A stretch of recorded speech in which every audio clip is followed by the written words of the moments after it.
আসসালামু আলাইকুম। ওয়ালাইকুম আসসালাম। ভাই ঘাসটা কতদিন লাগানো হয়েছে? এই ঘাসটা 4 থেকে 5 বছর লাগানো হয়েছে।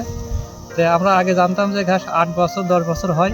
তবে হয় ঠিক আছে, কিন্তু আমরা এখন বুঝতে পারছি এই ঘাস 2 থেকে 3 বছর থাকলে ঘাসের সর্বোচ্চ ফলন পাওয়া যায়। এবং ঘাস যদি দীর্ঘমেয়াদী হয় ফলন একটু কমে যায়। তো আমরা ঘাস 2 থেকে 3 বছর রাখার চিন্তা ভাবনা করছি। হ্যাঁ, ঘাস বেশি দিন দীর্ঘস্থায়ী করলে ঘাসের উৎপাদন কমে, কিন্তু ঘাস হয়। আচ্ছা, আরেকটা জিনিস, বেশি দিন রাখলে এই যে ঘাসের যে আপনার নিচের যে গোড়াটা আছে ওটা তো বৃদ্ধি হয়। ওটার ক্ষেত্রে কি ঘাস বাড়ে না না কম? এটা না ঘাস এলো যখন ঘাসের প্রথম একটা জমি প্রস্তুত করা হয়, তখন তাকে গোবর সার এবং জমি চাষ করা হয়, গোবর সার দেওয়া হয়।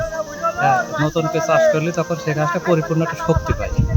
হ্যাঁ, কিন্তু 3 থেকে 4 বছর হয়ে গেলে সে ঘাসের শক্তি আর তখন থাকে না, কমে যায়। উৎপাদন থাকে কিন্তু উৎপাদন কমে যায়। মানে ঘাসটা লং হয় কম, দ্রুত বাড়ে না, এই তো? দ্রুত কম বাড়ে, ঘাসের উৎপাদন কমে যায়। আপনি হারভেস্টটা যে এই টাইমে করতেন, দেখা যাচ্ছে 40 থেকে 45 দিনের বয়সে সেই বেশি সময় লেগে যায়, বুঝতে পারছি। এবং যে পরিমাণ ঘাসের আগে পাইছিলাম তার সেই পরিমাণ ঘাস হয় না, কম হয়ে যায়। আচ্ছা আচ্ছা, ধন্যবাদ ভাই।